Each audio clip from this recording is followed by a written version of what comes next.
Do you think there's a lot of players with that exact story where it's like, you know, we talk about fleeting chances in the NFL because that era, Cleveland Browns, was an absolute mire, let's be honest. We've interviewed Hugh Jackson around the table. Yeah, he came on the show.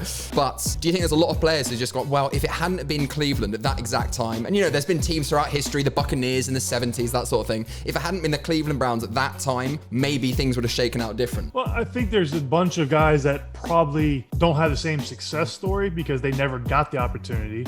And with the Cleveland, we had talent. The talent we had in Cleveland. That's what we said to Hugh. We said that to Hugh Jackson, and he said, no, we didn't. I was like, yes, you did. We named him. You go look at all those quarterbacks I had, they're not in the league right now.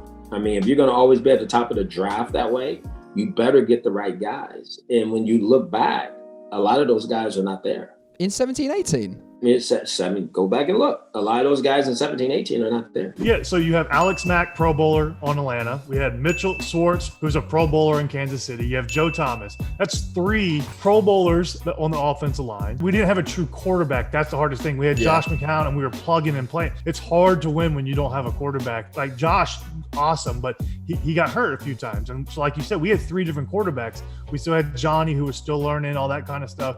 So there's a bunch of stuff that goes into it that people don't want to take into account. There was talent on it. It just was not coming together because we didn't have the pieces you need. Like the whole offense starts with the quarterback and getting all that right. And when you have 3 different ones, you're having to rotate because of injuries and people that aren't experienced yet, it's tough. We've bumped into an interesting name there, Johnny Manziel. What was that like? So what was he like in the locker room? Because again, he was someone who didn't need to be drafted by the Cleveland Browns at that point in history, but he was. So what was it like behind the scenes with him? I think Johnny gets a very bad rap, and I put some of that on the management. I don't put it on the coaches, I put it on the higher ups.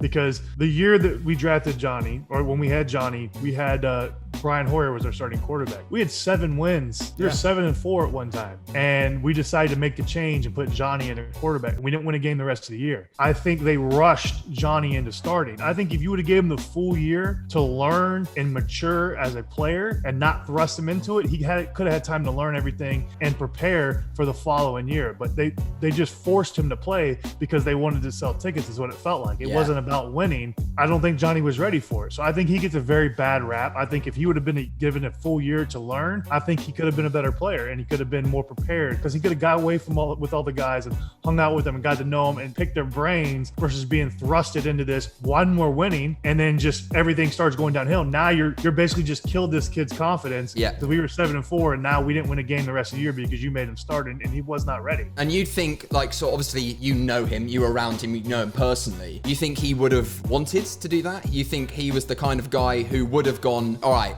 let me learn? Well, I think he's a competitor. I think he definitely wanted to be on the field, but I think he would have understood it because all he would have to do is talk to Joe Thomas. Joe Thomas, I'm telling y'all, nobody understands the carry he has. He is such a nice guy who has so much wisdom and he can help you with anything and is willing to. Some guys aren't willing to do that when they're older, they're vets, but he was willing to do anything he can to help. And I think he would have helped him a lot too and talked to him and helped him through things because there was so much going on. It was just tough for him. And Johnny really, I think he got put in a bad situation. And that was not on the coaches. The coaches didn't make that decision. It was the higher ups that made the decision for the coaches, which is part of the reason why Kyle Shanahan, now the head coach of 49ers, left. He could have been a possibility still. He could still be in Cleveland to this day. Nobody knows, but they've sort of forced his hand to leave.